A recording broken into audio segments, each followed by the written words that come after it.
Okay, welcome po muli dito sa ating munting YouTube channel at bago ako bumati at magpasalamat ay gusto ko lang munang basahin ang katanungan ni Renzi. Ang sabi niya, Sir Idol Elmer, nag-PM po ako sa FB page ninyo. Anyway, maraming salamat po. Sinagot ko, sabi ko dito ka lang magtanong sa YouTube channel ko. Ang sabi niya, Sir Idol Elmer, ano pong magandang recoil ng spring ng Armscore 1911-45 20 10-year model? Anong gusto ko sanang palitan ng recoil spring ko? Pwede po kaya yung Wolf recoil spring? Sabi niya, kaso lang po sir, hindi ko makapili kasi dalawa ang variant ng recoil spring. So, sabi niya, they have variable recoil spring and conventional spring. Tapos, sinagot ko naman yung mga tanong niya. Sabi niya, Sir Idol, sana po masagot ninyo ito. Maraming salamat po. Ang sabi ko, ang standard ay 16 pounds. Tapos sabi ko rin, depende kasi sa lakas ng bala ang tamang lakas ng recoil spring. Sabi ko, panoorin mo yung video ko para malaman mo kung bakit maraming recoil spring at iba-ibang pounds. Sabi ko, may video na nga ako niyan, depende yan sa lakas ng bala. So, parang hindi pa siya kumbinsido sa aking mga tanong, mga sagot. Sasabihin na naman ng iba dyan, Sir, yan na naman ang topic mo. Ilang beses ko na itong na-topic, Sos Mariano. Ayaw naman panoorin yung mga videos natin. Sabi ko, ang dami ko ng topic niyang kami videos na yan, pero ito na sana ang last. Para wala na magsabi na, Sir, yan na naman ang topic mo. Okay, bago natin yan sagutin, ay gusto ko lang munang pasalamatan ang ating mga subscribers na umabot na tayo ng 39,000 at halos mag 39,800 na. Malapit na sa 39,800 na. At maraming salamat sa mga hindi nag-i-skip ng ads, sa mga silent viewers na nakakatulong tayo sa ating mga beneficiaries. Ang main purpose po talaga ng aking YouTube channel ay para sa aking mga beneficiary. Wala pa akong YouTube channel. Ako ay tumutulong na sa mga pagpapaaral ng mga anak na single parent. Pero ang kaya ko lamang noon ay 2. Ngayon ay ginawa kong 6 dahil dito sa ating YouTube channel. Pero kulang pa rin yung kinikita natin doon sa 6. At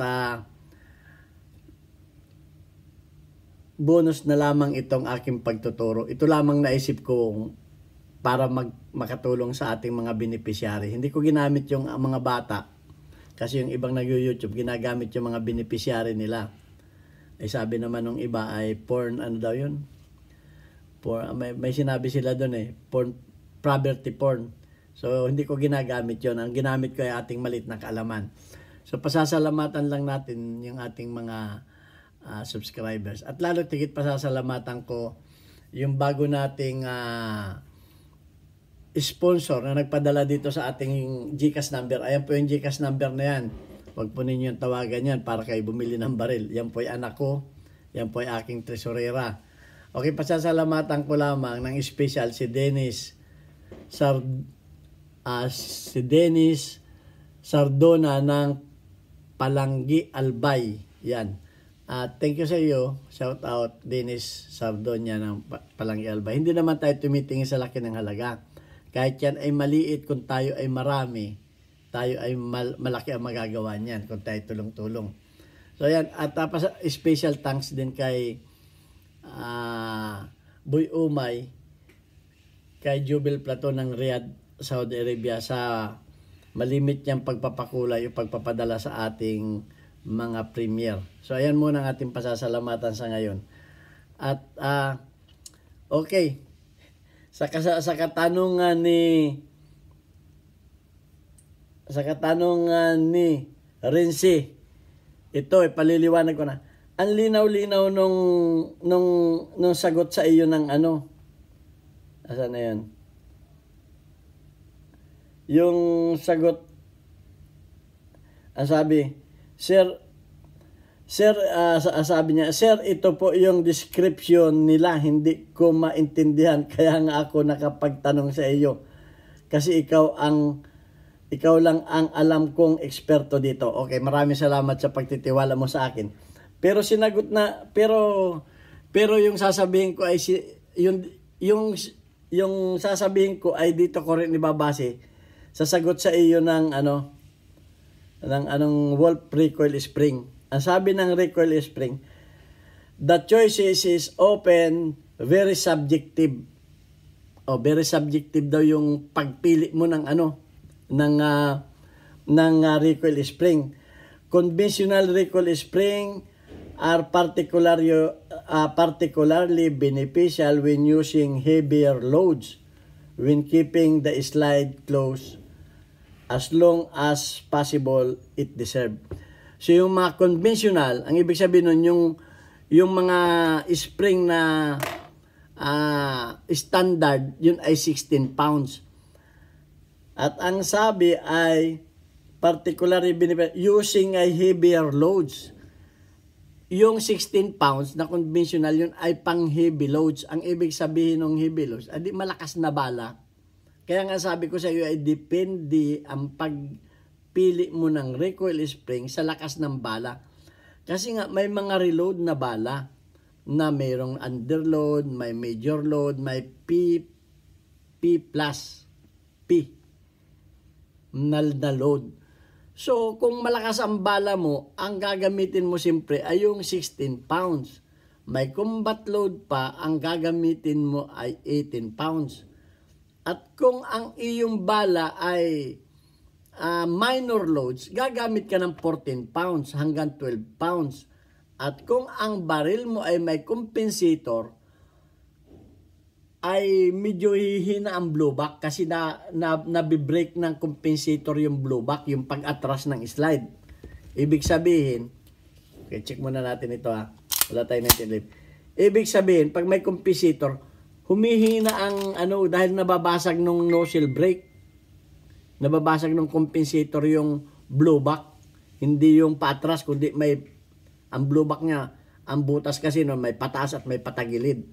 So nabibreak niya yung tulak ng slide. Kaya naglalagay ng mas malambot na recoil spring. Tama yung paliwanag ng dinalagay sa iyo. So ibig mo sabihin, hindi mo maintindihan, so ipapaliwanag ko ng malinaw. So, pag ang bala mo ay standard o yung mga sabihin na nating factory load, 16 pounds. Pero kung yung baril mo ay hindi kayang i-atras, kaya ang sabi ko nga, ang pagtitesting niya, maglagay lang kayo ng isang bala sa magazine, iputok ninyo. At pagkatapos pumutok ay hindi yan nag-open bore o open excuse me. Pag hindi yan nag-open chamber, ibig sabihin mahina yung bala ninyo, malakas yung spring ninyo. Anong dami ko ng kapapaliwanag din. Mahina yung bala ninyo. Pag mahina kasi yung bala ninyo, hindi naka-tune up sa recoil spring ninyo, hindi yan mag-open Kaya nga pakikita ninyo pag may dumating sa akin na baril na gano'n ang problema, ang dami kong pan-testing na spring Ang dami yan, ang dami ko pa doon, tinitesting ko talaga yan. Pagka marami ako nilalagay ito, dito ito, pang major load dito, pang heavy ito. Kaya ang sabi, kung babasahin pa natin itong pinadala sa iyo ng ito using heavier loads where keeping the slide close as long as possible it decide. Okay? So depende yan sa kung kaya niyang i-open ang iyong slide. Variable recoil spring reduces battery load values with increasingly greater recoil load values. This result easier unlocking, improved recoil energy storage, dampering feeding. Okay? Magkakaproblema ka sa sa dampening, feeding, breaching, and lock up. So, yan ang magiging problema mo pag hindi na-tune up. Magkakaproblema ka sa dampening, feeding, breaching, and lock up. O, ito yung lock up na yung nasabi. Yung magkakaproblema ka sa pagpipid. Kasi minsan hindi aabuti nung slide yung dulo ng bala sa magazine mo, sa puno. Hindi makakarating sa ano ba yung mga basyo natin dito. So hindi makakarating dito yung slide, hindi niya matutulak. Dampening ang mangyayari sa iyo. So ganun ang magiging problema mo. At kung babasahin pa natin yung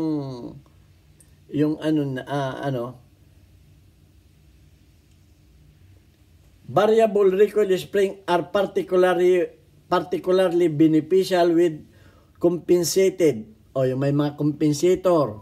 Yan ay nagbi-benefits do sa may mga compensator, compensated firearms, and when using light loads. At yung variable recoil spring ay para doon sa mga may nagko-compensate do sa may mga compensator, do sa may mga light loads, yung mga minor loads ang ibig sabihin. So kaya meron kang pagpipilian. Kaya nga pag bumili ka makakabili ka ng recoil spring na isang kit. 5. Merong isang kit na 3 na piraso, iba-iba ang lakas. So yun ang ibig sabihin yan. Kaya kung gusto mo, bumili ka ng isang kit, at ito pa nakalagay dito variable recoil spring are particularly beneficial with compensated firearms. Ang magbibenefit dito yung may mga compensated na firearms when using light loads o pag yung mga minor loads. Whereas recoil energy is available. Okay? So, mako-compensate mo na yung recoil sa lakas ng iyong bala. The correct type of recoil spring is best determined through experimentation. Ayan. Ang pinakamaganda dyan. And your own personal references. Ito. The correct type. Ang tamang recoil spring o klase ng recoil spring is best determined. Madidetermine mo through experimentation. O, di mag-experiment ka. Kumuha ka ng 3 spring. Pag itistingin mo, kung alin yung tumama sa bala mo, di yun ang gamitin mo. Experimentation and your own personal references. Ikaw talaga na may-ari ng baril ang makakapagsabi kung ano ang dapat na lakas ng recoil spring sa baril mo. Hindi ako. Dahil ikaw mag-experiment So, bumili ka ng kung hindi man nag-open slide yan pagkahuling bala. Kung hindi man yan nag-open slide ng, halimbawa, nilagyan mo na isang bala, ipinutok mo, ay hindi nag-open slide. Anong ibig sabihin yan? Nag-close uli. Ano ibig sabihin yan? Malakas yung spring mo, mahina yung bala mo. So, anong gagawin mo? 2. It's either na kumuha ka ng malakas na bala, o kung hindi balang gagamitin mo, magpahina ka ng spring. Kaya nga ang sabi dito ang linaw-linaw Sana huling paliwanag ko na ito. The correct type of recoil spring is best determined through experimentation and your own personal references. Ikaw talaga ang makakapagsabi niyan, hindi gunsmith. Ang gunsmith ay magsasabi lamang kung ano ang gagawin mo. Kagaya ko, hindi ko naman alam ang bala na ginagamit mo, kung anong lakas niyan. Ikaw talaga mag-experiment niyan. Kung ramdam mo naman na sobrang lambot naman ng spring mo, mararamdaman mo yan. Pag sobrang lambot ng spring mo, talagang itong ganito mo ay parang kinakarati itong hawak mong baril. Parang sinasalpok na gano'n yan. At malalaman mo rin yan sa lakas ng ano. O, di maglagay ka naman ng ano, ng heavier spring. Maglalagay ka ng heavier spring. Ganun lang yun eh. 1 plus 1, 2 minus 1. Ganun lang yun. 1 plus 1, 2 minus 1. Ganun. Ikaw talaga mag-i-experiment yan. Kaya, ang payo ko sa iyo, bumili ka na ng isang kit na spring para masolve yung problema mo. At ikaw ang pipili. Pipiliin mo ngayon kung ano yung magandang hawak mo sa baril. Kumuha ka ng target, mag-double tap ka. Kung ano yung magandang group ng double tap mo, yun ang gamitin mo. So, maliwanag. Ulitin ko, ang nakasabi dito. Ito hindi na galing sa akin, galing na ito dun sa galing na ito sa Wolf Recoil Spring. Galing na ito sa factory ng spring. Ang sabi dito, the correct type of recoil spring is best determined through experimentation and your own personal references. Okay. Ang ibig sabihin, ang tamang klase ng recoil spring ay madidetermine sa pag-experiment. Experiment mo, titistingin mo yung baril mo, ibig sabihin. And your own personal references. Ikaw ang makakapagsabi. So, maliwanag yan Maliwanag. Sana ito ay huling paliwanag ko na. At ako ay namamagaw na. Ayaw naman kasi ninyong panoorin yung mga luma kong video. Ito na ang huli kong topic sa problemang ito. Hindi na ako magta-topic pa. Kung ayaw ninyong panoorin yung mga luma kong video ay bahala na kayo. Hindi po pwedeng kada isang magtatanong ay uulitin ko para sa inyo. Nagre-reklamo na naman yung iba. Kamukha nung topic ko tungkol dun sa tungkol sa barrel na loose bore. O may nagsabi, sir, yan na naman ang topic mo. Ayaw ko rin naman ako mapapagsabihan ng ganon. So, okay. So, babasahin ko lamang sa inyo yung ating community spotlight. Community spotlight. Weekly highlights of your most engaged audience members including your top commenters. Okay, nagbabalik si Christine Lee, may 51. Si Brian Butch, may 30. Si Rinaldo Arsenio ay 70. Si Miko Paul Perez ay 1. At si Roger Django ay 28. Okay, sana mag-ano lang kayo. Mag-engage o mag-share ng ating mga videos at God bless us all. Thank you very much.